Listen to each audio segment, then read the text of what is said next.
Denial, deceit.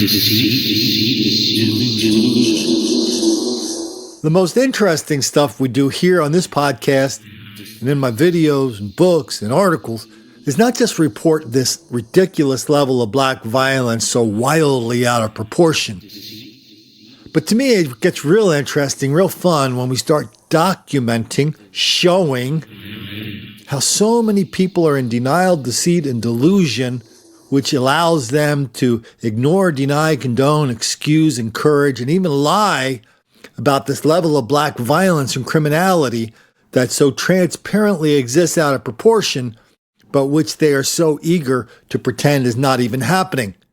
I mean, and now, lately in the last year or two, we're actually seeing a lot of people saying, no, it's not black violence and crime that's out of control, it's white violence. I mean, we heard D. L. Hughley say that last year on CNN. The most dangerous place for black people to live is in white people's imagination. When you look at the fact, honestly, you can have just shot up 17 people, and the police will arrest you. They know you have a gun, but they'll shoot the kid they thought had one. They'll shoot him in the back. And here's the thing, it's just, we live in an America right now where we've evolved. We believe that a man can be a woman trapped in a woman's body, a woman can be a man trapped, but we inherently believe that black people are criminal. We can accept that you are a man trapped in a woman's body, but we don't, for some reason, we can't buy the notion that all black people aren't inherently criminal. And that's, it really,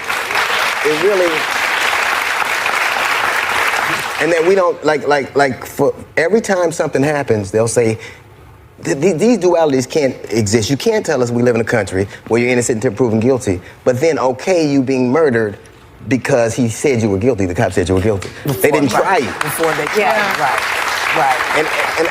And the truth of the matter, America's never, there have been 200 race riots in America, primarily because black people or people of color have been killed by the police with nobody to be brought to account. That was before there was black on black crime. So what was it then? We've been murdered for reading, for looking somebody in the eye, for whistling at somebody. The murder of black people at the hands of people of authority has always happened. And police are doing what they've always done, which is the police for us have never been about protecting us, sir. It's keeping you in your community where you belong and keeping you out of places you don't. That's just how it's. You know, there are some good officers out there, a lot. Nobody needs to say that because we already know it. We know that. But let me make this distinction. The same officers that patrol communities of wealth aren't the same ones that control communities of color. They're not the same officers. That is true. And so what's always interesting to me is the response when we document this violence and or some other crazy thing having to do with race-based stuff that is now so commonplace that everybody just thinks it's normal. I mean, for example, this has nothing to do with violence, but it's instructive nonetheless. You guys may or may not have seen there's a big lawsuit in the works. It's been out for a couple of years. A bunch of Asian people are suing Harvard because it turns out that, Harvard was giving black people essentially a 250-point bonus on their SAT to kind of get them more black people admitted, while that would be putting Asian people to the end of the line. And I mean, there's no doubt that's happening. But when you go to Harvard and you ask them, you ask people who defend this kind of race-based discrimination, they always answer two things in the same sentence. They always say something like, Colin, that's not happening, but here's why it's happening. Colin, we're not giving black people an unfair advantage over Asian people to get into Harvard. We're not doing that, but here's why we need to do that. I mean, it's not just the SAT scores either, right? At Harvard, they grade each student on character. It turns out all the Asians were getting like zeros on their character. That's a low score. And all the black people were getting like 5s. That also cranked up their place in line to get into Harvard. And so to me, that's why I like when I'm on the radio or doing things like that, I encourage people to just give full voice to whatever wacky idea they have, whatever wacky observation they have about why this black crime and violence is so wildly out of proportion. And most of the time they'll go, no, Colin, it's not, but here's why it is. And you can't even get them to acknowledge that they just contradicted themselves. You can't even get them to acknowledge that they're shredding their own arguments with every step they take down that path. We saw that a lot this week. And it was touched off by something we talked about on the last podcast, the big I call it the Shaun King hoax down in Houston, where the little girl, you guys have probably heard about this by now, where the little girl, Jasmine, she was in a car with her mom and brothers and sisters. And for 1 week, America believes some white guy with blue eyes was driving around Houston killing black people. What's that Roland Martin station? Is it One America Network? I forget what it's called. One News Network. I don't want to get it confused with Graham Ledger's conservative network. Anyway, they had a big headline saying, oh no, it's not just Jasmine that's dead. This white guy's running around Houston killing other black people. Oh yeah, that's happening. And so after a week, it was finally exposed as a hoax. Yes, it was a couple of fellas who did a shooting into that car with that kid, with that mom, with the other kids, a couple of fellas. And it was just another shooting in another urban black section of Houston. But of course, this one was different because everybody made a big deal about this. So nobody apologized. Everybody started doubling down. And the favorite double down that I've seen so many times since then, the favorite double down is, well, white people do it too. You guys may know Jesse Lee Peterson. I've been on his show. I've called Jesse the most important guy in America. Jesse really speaks out against black on white hostility and crime. And he's really encouraging black people and Asian people to open their eyes and don't get suckered by this fairy tale of black victimization. Anyway, Jesse did a bit, I think it was almost, in the last year, he did a bit where he takes, he's got a program out in LA. He's on the Sean Hannity show a lot too. Anyway, he takes a monitor into the ghetto and he shows people some of my videos and other videos, which kind of shows these epic levels of black criminality. Whether it's 200 people rampaging, black people rampaging through the campus of Temple University, whether it's 50 black people ripping a McDonald's to shreds, whether it's 7 black people in a home invasion, beating the piss out of a homeowner, or that kind of stuff. And the universal reaction that Jesse has when he shows these videos is, white people do it too. And Jesse always goes, well, can you remind me of one? And everybody really has a hard time with that. And everybody's always going back, well, what about Emmett Till in 1955? Huh, showed you. What about this person in 1942? Huh.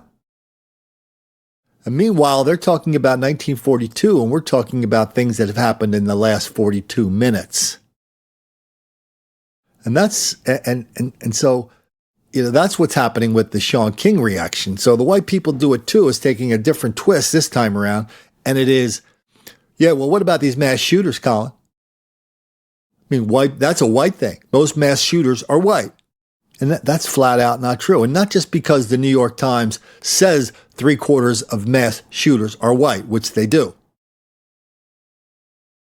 I mean, we can see it every day. Every day we could see a mass shooting by a black person in this country. That's kind of what it averages out to. But they still keep sending me these articles. Like I've seen one from CNN. I mean, there's one from CNN out there, The Nation magazine, Salon, Mother Jones, Newsweek. If you Google it, mass shooters, black mass shooters or white mass shooters, you'll see tons and tons of articles. They all say the same thing. Oh yeah, most mass shooters are white, Carl. We all know that. And somebody sent me a chart the other day. And it said, here's a chart of mass shooters from 1982 to 2018. There have been 70 mass shooters who are white, 17 who are black. Since 1982? 36 years? We've had more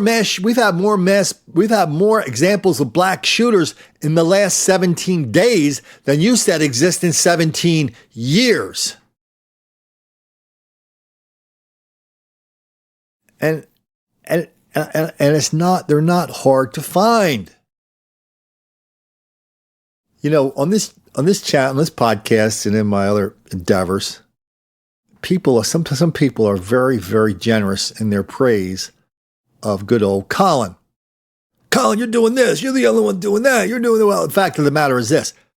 I get there's a ton of people working on these videos. A ton. People are always sending me videos. And, you know, maybe sometimes I'll get the same thing 10, 20, 30 times within same thing, like a week old. That's okay by me. I'd rather get something 10 or 20 or 30 times than miss even once. And so I did and so when I saw the mass, and when I saw this story about this fairy tale about white people being the predominant mass shooters, I said, okay, I'm just going to go into my email. I'm just going to go and grab my recent emails from people who gave me a local story about a mass shooting in their hood. 3 people or more who got shot. I think I found like 13 of them. I mean, that took like 13 minutes to find those. These are all in the last couple weeks. But they say when you if you really want to learn something, write a book about it. And I've always taken that to mean when you write, when you're finished writing the book and people read it, that's when people are going to say, hey, Colin, what about this? What about that? What about this? Same with these videos. I knew when I put those 13 videos out there, 13 examples of recent mass shootings, black people, recent couple weeks. I knew I was going to get a lot more people going, hey, Colin, you forgot this one, forgot that one, forgot this one, forgot that one, need this one. All of a sudden, we had 9 more. Then after I put that one out, I got like 4 more. So we've had like 25 examples of mass shootings in the last couple of weeks from black people. I really haven't seen any white people do it. I don't know. Maybe they're out there.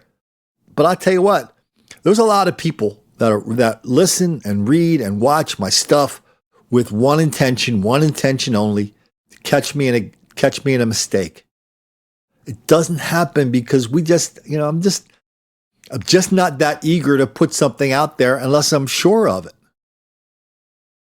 And so sometimes people send me an email and they go, hey, Colin, just saw this. This really verifies what you say. So I didn't need verifying. Everything is self-verified. I don't come on these podcasts or in my videos or Twitter. I'm not asking anybody to take my word for it. My word alone just isn't powerful enough to break through this concrete barrier that so many people have put around themselves so they can live in a bubble where black people are relentless victims of relentless white racism all the time, everywhere. That explains everything. That's the greatest lie of our generation. That's what we expose here every day.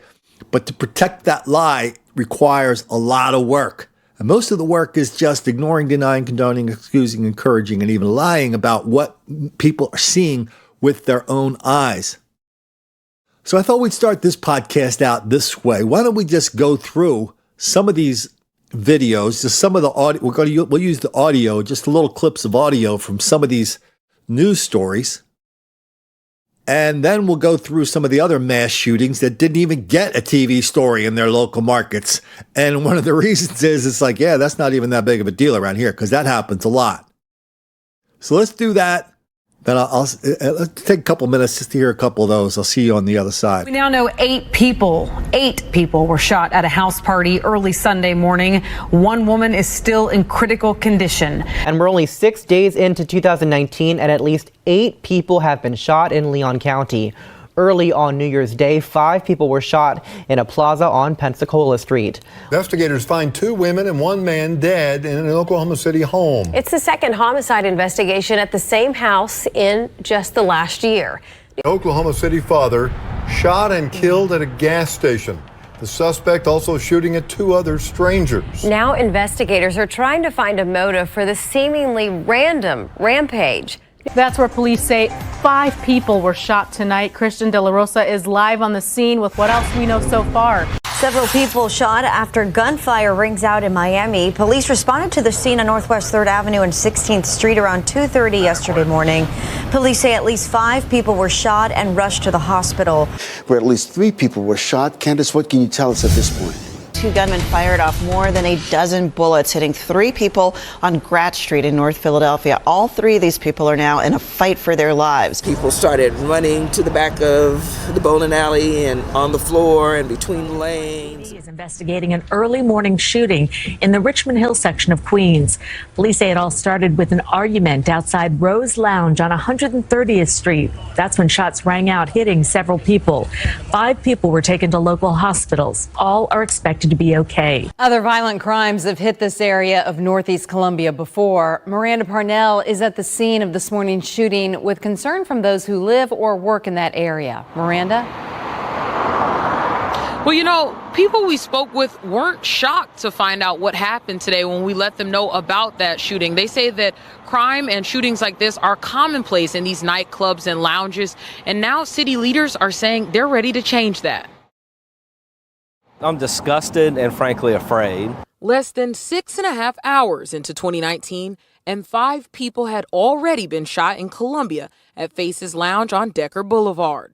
Community leaders are fed up. We have got to have stronger laws and ordinances to give the Sheriff Lott, the ability to shut these clubs down. This goes past irresponsible business owner into really just a danger to society. Mi Casita, Bananas, and now Faces are all locations on the same road that the sheriff's office says play host to violent crime.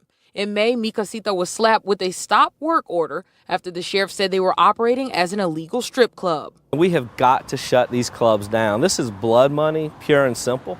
They're making so much money off of this illegal activity, and the sheriff can't shut them down fast enough. With homes, apartments, and 2 schools just miles away from these violent crimes, this community says something's got to give before even more people are hurt. We have got to have accountability. We have got to do something. We cannot stand here any longer and talk about it. We need for all of our officials that have responsibility, whether it's the legislature, whether it's county council, whoever our elected officials are, have got to do something this year. We can no longer stand by and watch this happen. And just to further express the climate out here in this area, several people we spoke with didn't want to go on camera about their sentiments because they say, and I quote, they feared they would be shot next. Homicide detectives are also investigating a quadruple shooting inside a Philadelphia barbershop last night. This happened at Jay's Shear Magic Barbershop in the 4500 block of Broad Street in Logan. Investigators say a masked gunman walked into the shop and fired more than 24 shots. 2 of the victims are in critical condition. No arrests have been made.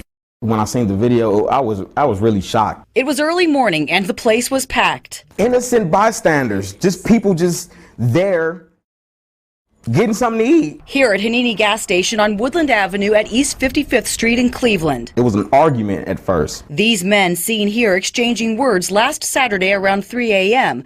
when the man in the ball cap suddenly pulls out a gun and shoots the other 2 men. The security guard, armed security guard, was there. And when it went off, he just ran. He ran. And it wasn't over yet. The suspect returns with an even bigger weapon and continues firing at the 2 men as terrified customers run for their lives.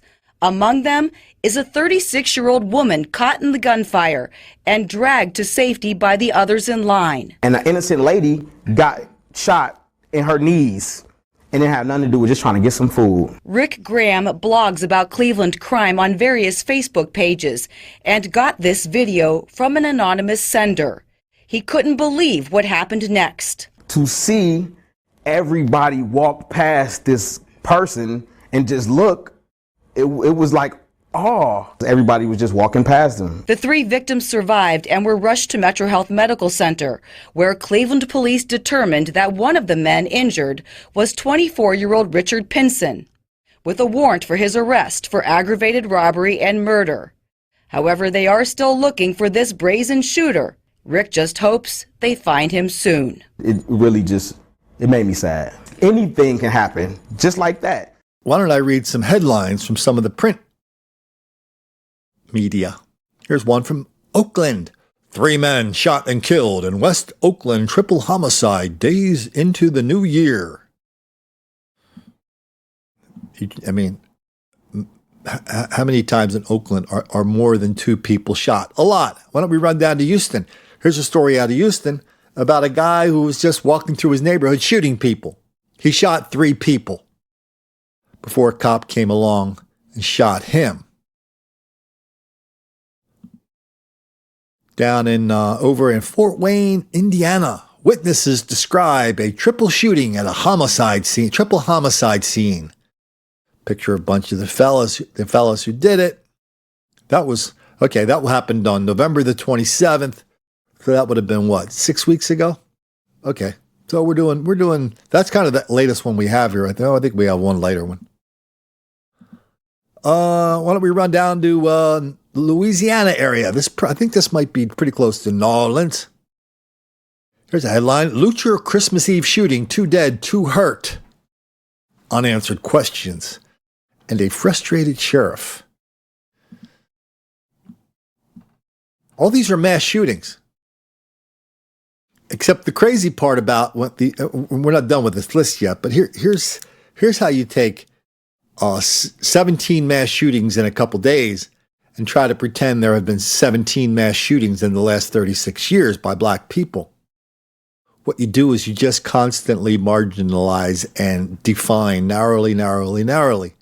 Like there was I'll mention here in a minute this thing that happened in Torrance, California, just a couple days ago.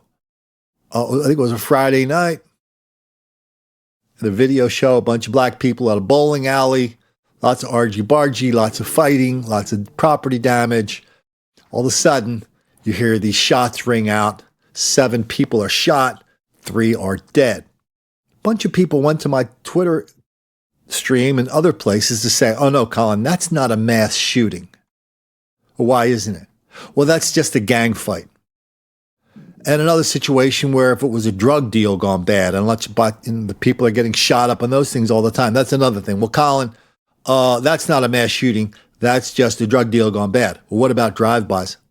No, Colin, that's not a mass shooting. That's just a drive-by. Well, 5 people got shot. What about that? That really doesn't count, Colin.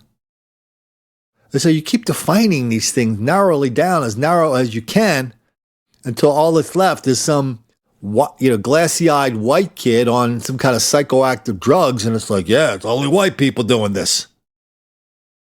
Then, to their credit, the New York Times did a story that said 75% of mass shooters are black. And if you read the story, they don't even throw that number in until about halfway through the story, because, what they're doing in the beginning of the story is saying, oh, this is terrible. It's a terrible scourge in the black community. And they go through the whole thing, talk to the mom and the sisters and the brothers and what a bad thing it is. Then finally, halfway through the story, they have to go, well, the journalistic equivalent of hemming and hawing. And they go, oh yeah, 75% of the people who do the shooting are black. I mean, this is a mind blower to people at Nation, Salon, Newsweek, CNN. Every one of these people write these headlines with big headlines saying, white people are mass shooters. New York Times comes along and goes, yeah, well, if you just define it by mass shooting, then, it's not even close, really. And so when you say 75% of mass shooters are black, that's not a per capita number. That's a gross number. And so there are 5 times more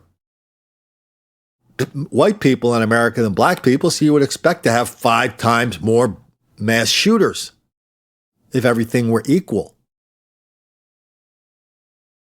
But instead we have, I don't know, what is this? We have like 10 times more, or 7, 8, 9, 10 times more black shooters. Those are gross numbers, not per capita numbers.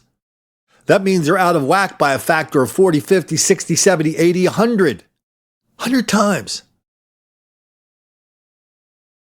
That's not close.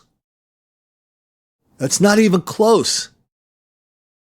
And yet we still have people appearing in national media and in everybody's Twitter and Facebook and YouTube and other places, they're still going, oh no, Colin, you don't understand, Colin.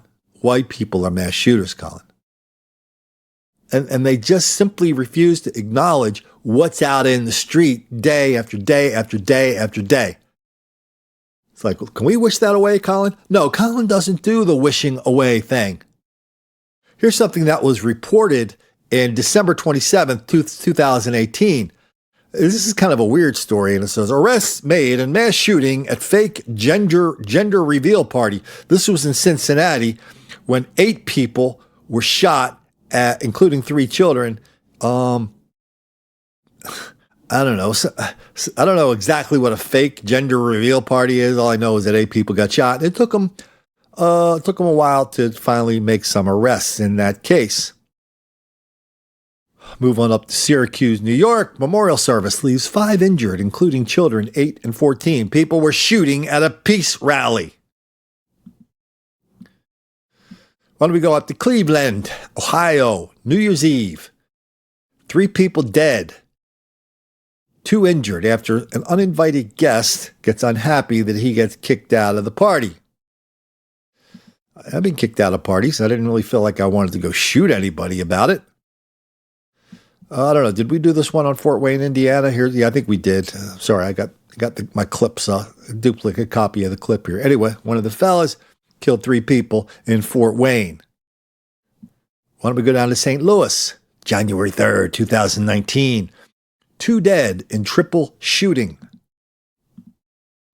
Fellas, why don't we go to Arkansas, January 3rd, 2019. Boy 16 killed in quadruple shooting in Arkansas.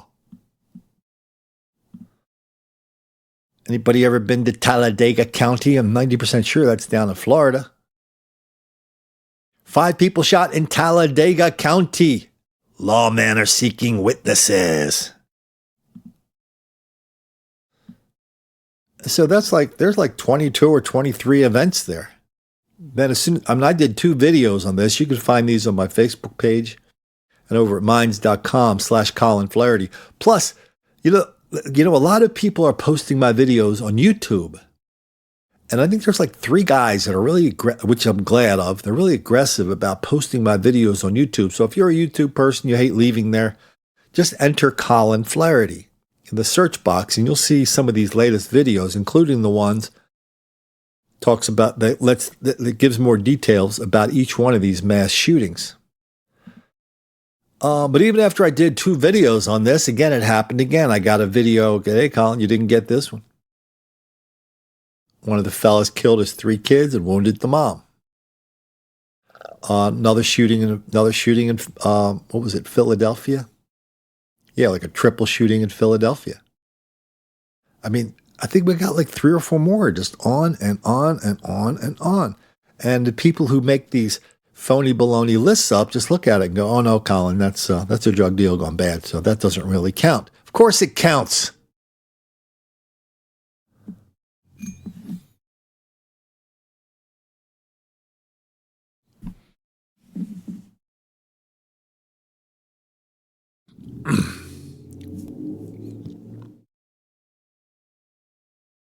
But what's interesting to me is even the bigger picture from this mass shooting statistical fakery that's going on. It's kind of a good metaphor for all the other statistical fakery that we see all the time. I did a couple chapters on this, and Don't Make the Black Kids Angry. We really kind of got into these places around the country where city officials were cooking the books to make their towns look so good. And they just, I mean, like down in New Orleans, they were cooking the books to reduce the felonies and the murders and all the other crimes to make New Orleans look a lot safer than it was. It got so bad, the state had to come in and take over the statistics department of the New Orleans Police Department. But cooking the books has been a thing for like 5 years now, and there's a lot of different ways to cook the books. I mean, why don't we just start with the one that's most popular now? People talk about, we got to stop the cradle to prison pipeline, Colin. We got to stop the school to prison pipeline. What's that mean? That means there's a lot of people in prison, black people in prison, who don't belong there. Why don't they belong there? Well, because, did they do it? Well, I don't know. Well, if they did it, get it. If they didn't do it, get them a lawyer and get them out. I mean, I made my bones as a reporter by doing one of those stories. I spent a month tracking down new evidence and new information and all this new stuff about a guy named Kelvin Wiley in Encinitas, California. Kelvin was a black guy who was in prison, he was charged with trying to kill his white girlfriend. They sent him to Soledad. Soledad's one of those nasty prisons, a state prison for violent people. That's just basically one running riot all day in these prisons. Nasty business. That's where Kelvin was. All because a white girl had falsely accused him of trying to rape her. I showed that she had made the exact same false accusation on another white guy a year before. For the same reason, he wanted to break up with her. Now Kelvin wanted to break up with her, so she went nuts, just like the movie Fatal Attraction. And I went and showed that, I talked to all these people around, and I showed that this crime did not take place.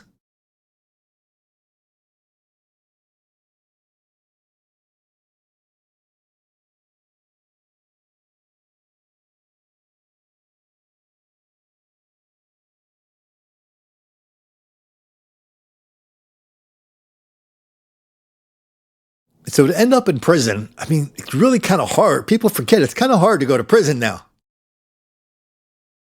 They really don't want to send black people to prison.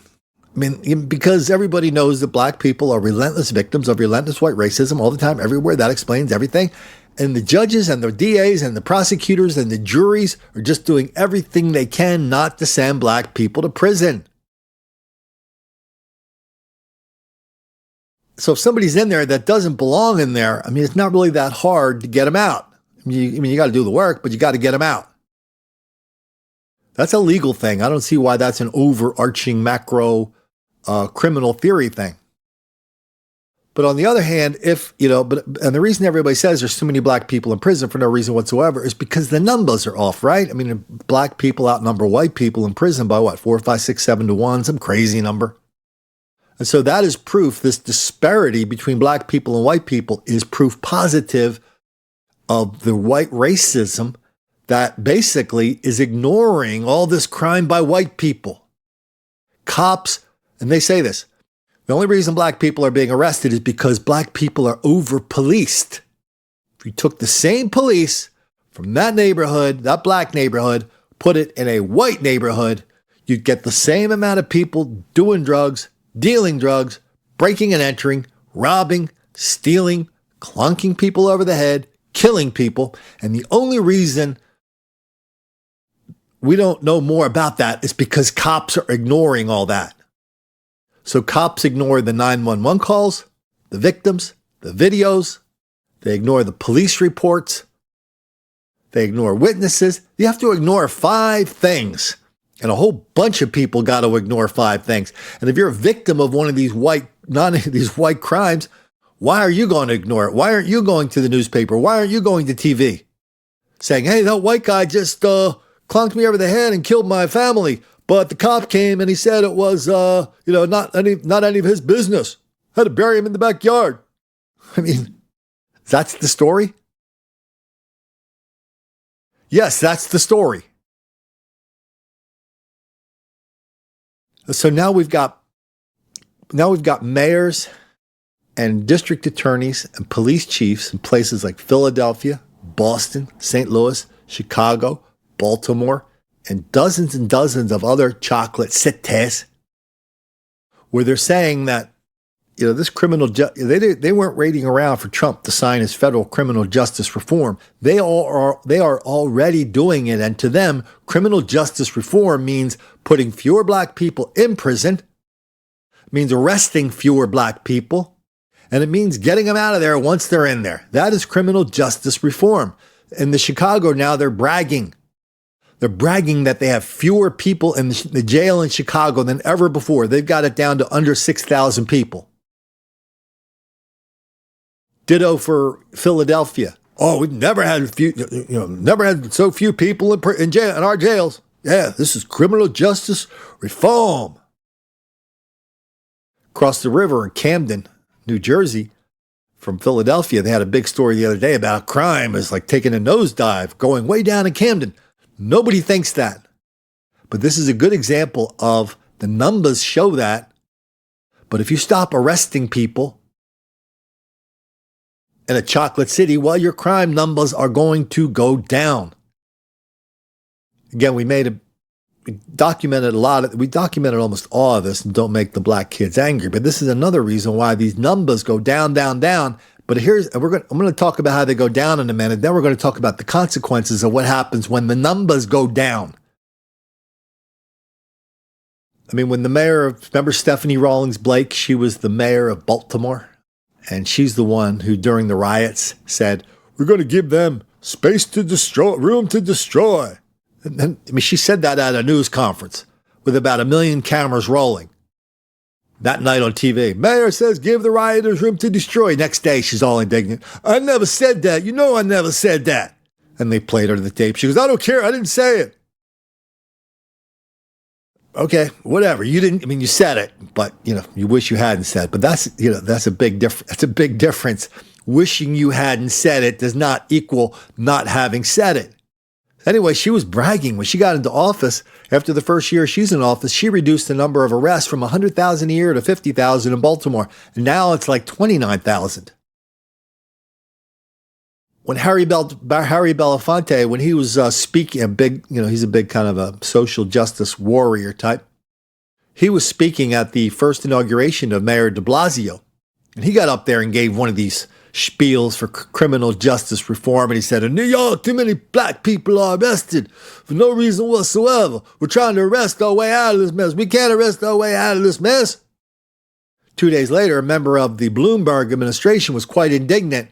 He wasn't going to let anybody say Mayor Bloomberg was behind the curve on reducing the number of arrests. He goes, yeah, we've been reducing the number of arrests in New York by like 40% a year for the last 3 years.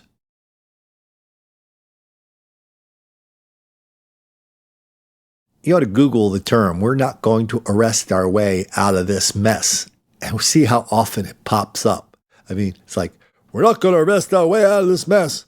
Black crime and violence is way out of proportion. That means really, they're all about white racism. I'm telling you that.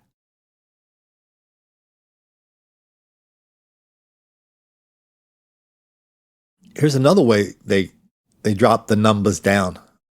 I mean, when people talk about the numbers with so much confidence and they put so much value on them and they don't mention any of these things, I don't know if they're being dumb or just disingenuous, dumb or dishonest.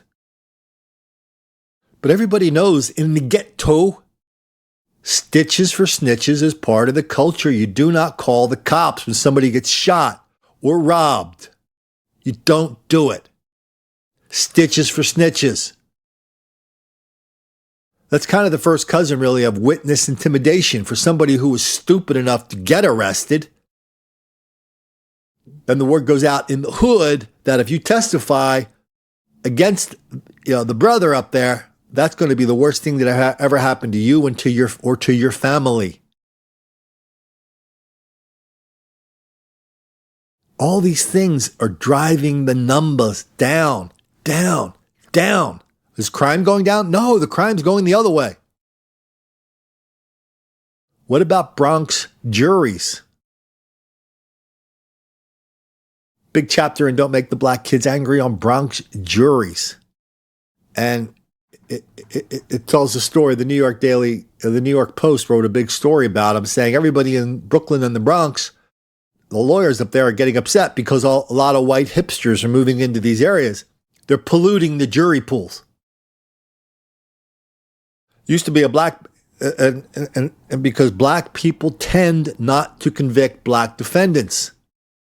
Big study in Baltimore out of this, where they found that inside the city of Baltimore, a black jury would convict a black defendant on the charges presented like 3% of the time. You go outside of the city of Baltimore to a racially homogenous a mixed area.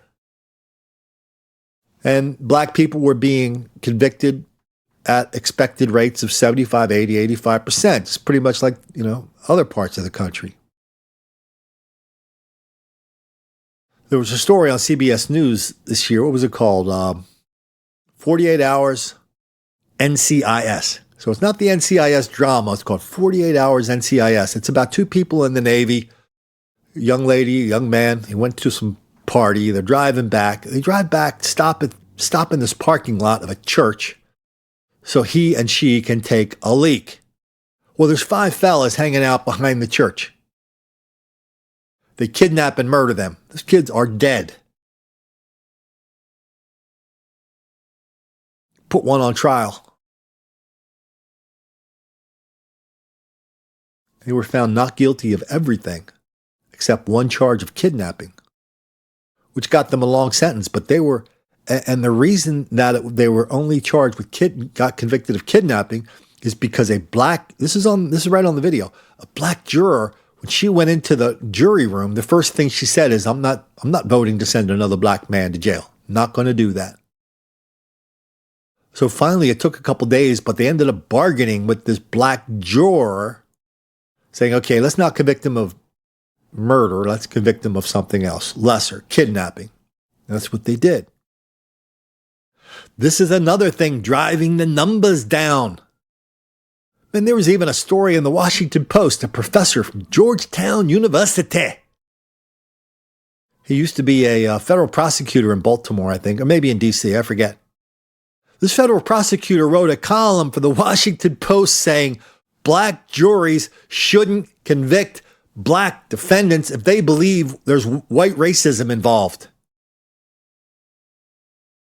And the drill is now there's a whole lot of black people who believe black people are relentless victims of relentless white racism all the time, everywhere. That explains everything. And that's why you have to, even when the evidence shows that person is guilty of a crime, you have to vote to let him go. And so there go the numbers. Down, down, down. In Chicago Magazine ran a two-part series. Great series. Should have won a Pulitzer for that. Just about the numbers. Because in Chicago, they imported a police chief. He imported his numbers guy. I think it was, what do they call it? CompuStat. All of a sudden, these little computer numbers crunchers are letting everybody know how to drive the numbers down. I mean, they're going from charging from felonies to misdemeanors. The DA comes out and says, "Oh, we're not going to answer the shoplifting calls anymore unless it's like over $950. We're not going to arrest people for certain violent crimes." Hard to believe, that's true. And so, they keep jiggering the numbers down and down and down until everybody can look around. I mean, so the consequences of this, the numbers are down. And then when they're down for a year or two, the people who artificially lowered them, even though the real conditions in the city have done nothing, except maybe get a little more dangerous, like Chicago, they go into the public square, put their chin in the air, put their hands up to accept the plaudits of the masses because they just reduced the crime rate. When all they did was mess with the numbers and drive them down, down, down, down. And everybody knows there's a whole crop of district attorneys out there now that they were elected on the promise of reducing the number of people who are going to get prosecuted and the number of crimes for which people were going to be prosecuted. Woman just got elected in Boston. There are certain types of certain types of robbery and assault she won't prosecute. In Philadelphia, about 6 months ago, a businessman, young guy, in a limousine, he was out at midnight in downtown Philly. There's some kind of traffic jam. He gets out of his limo, goes up to the traffic jam. I don't know. I think he says something like, "Hey, I'm trying to get to my next party. Can you people move?" Well, there's a black bicycle messenger nearby. Somehow, words were exchanged. No, nobody's really quite sure what they said. Next thing you know, the black bicycle messenger takes out a big kitchen, a knife, French knife, and he stabs the white guy in the back. He kills him. Turns himself in. A couple of days later, he gets charged with murder. Then all of a sudden, and the bail was ridiculously high for murder, as it should be. Next thing you know, there's protests, there's pastors, there's moms, there's all sorts of people down there with signs going, "Hey, he's a good boy. So what? He's a murderer." We can't. I mean, the cliche, the drill is, you can't define a person by the worst thing they ever did. He was a good boy. He should be out on bail. So the district attorney reduced it from like first degree down to third degree, which is, I think, is basically kind of like, oh, he accidentally stabbed him in the back. There go the numbers. Down, down, and down.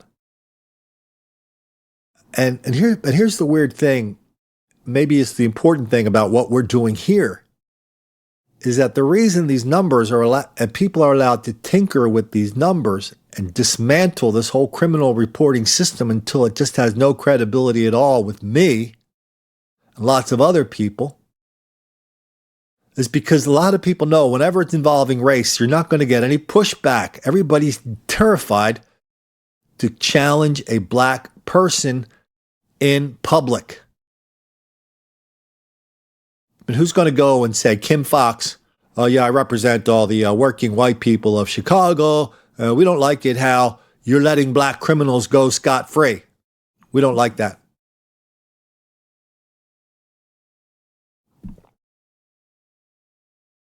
We don't like the fact that's what you said you were going to do, and you did it.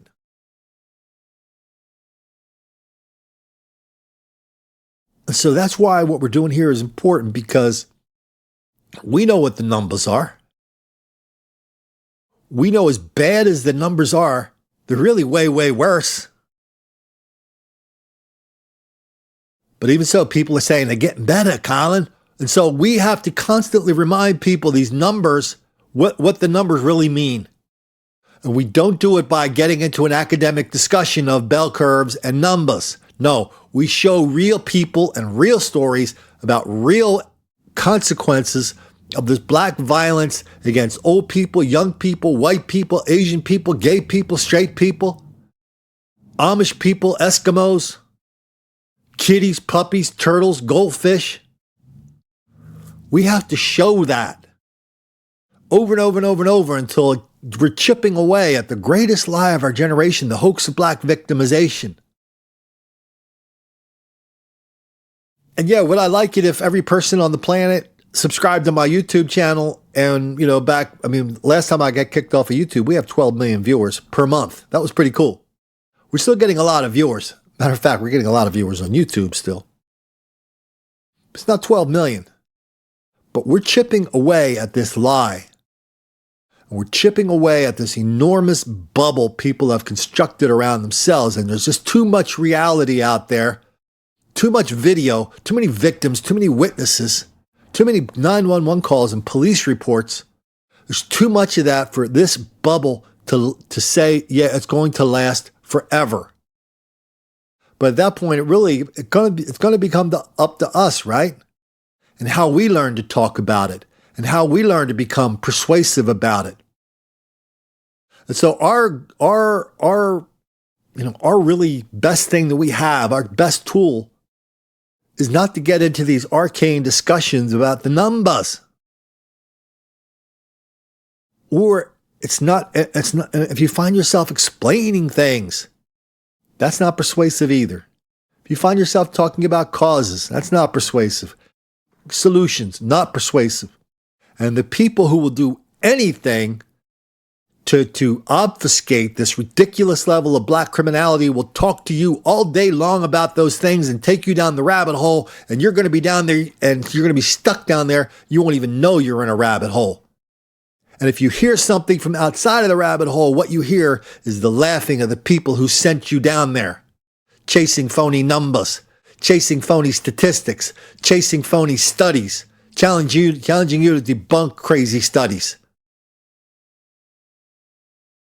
when we don't want to be responding to them, we want them responding to us. And our best question is, did you see that? Did you see that? Did you see that? Day after day after day, mass shooters. Day after day, violence against old people. Day after day, violence against women.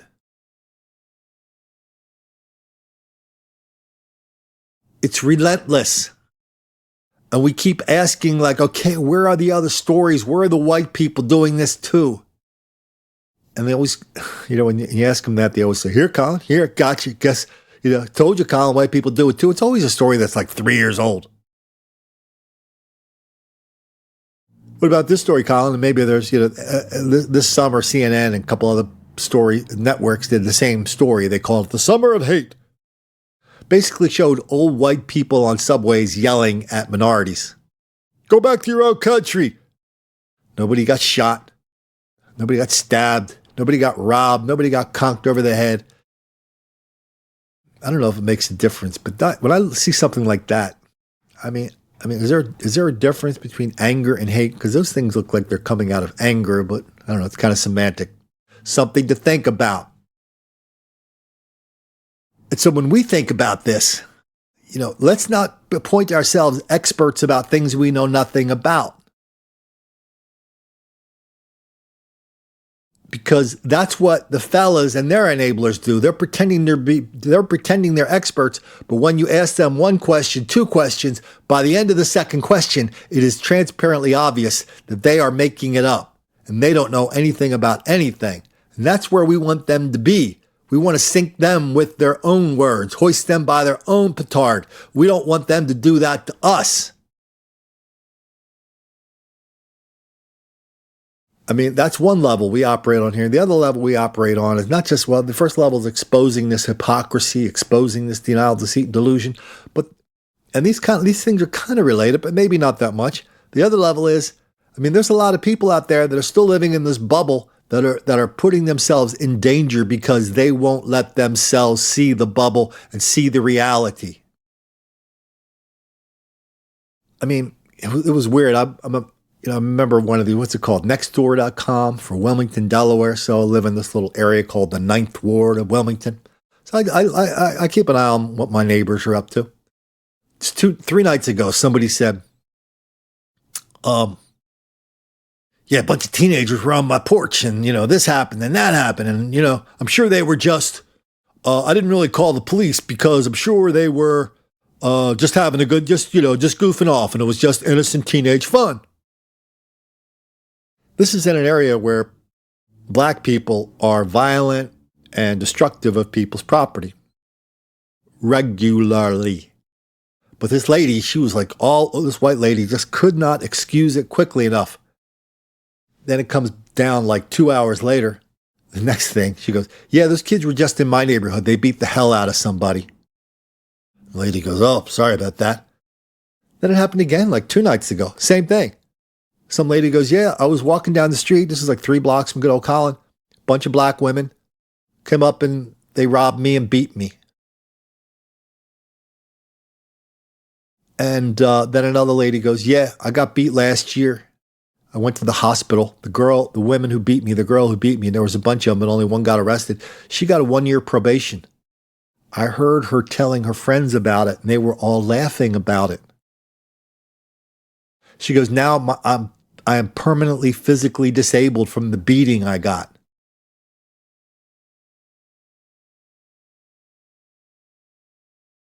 But the thing about the people, including these victims I just talked about, the people who live in this kind of neighborhood, I'm here because I feel like I'm kind of like Margaret Mead in Samoa. I'm kind of looking at stuff right in the eye every day, the violence and the denial. But the people who a lot of the white people and the hipsters who live around here and the working class people who live here, they've kind of made a deal with the devil. They have decided this is a safe neighborhood. They have decided that white people and black people get along just fine here.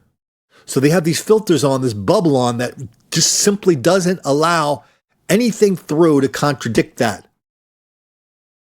And so if there's a bunch of cars stolen in the neighborhood by a bunch of black people, it happened in the last 6 months, It's like, oh, well, that could happen anywhere. That's the refrain now. Could happen anywhere. Bunch of people get beat. Well, what are you going to do? And it's weird. This one lady said something that I've heard a half a dozen times. She was talking to the cop, and the cop pretty much wondered what she was doing living in that neighborhood in the first place. Why do you live so close to so many black people?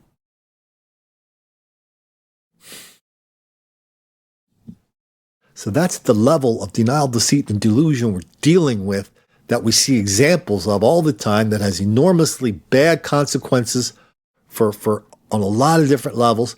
That's what we're doing here. We're exposing it. Happy to be doing it with you. If you want to help out, people help this channel out in a lot of different ways. You can, of course, tell people about these podcasts. Comment on them on Facebook or at Minds or at Twitter or wherever your social media thing is. A lot of people send me story ideas. They send me links. I like links. Other people, they know that this stuff doesn't happen by itself. They go to my PayPal page. They go to colinflaherty.com. They'll see a couple things in there that says you can contribute to my PayPal. That address is, if you don't feel like going there, it's paypal.me/Flaherty457. paypal.me/Flaherty457. Drop a couple coins in there. That'll all be good. Other people get a kick out of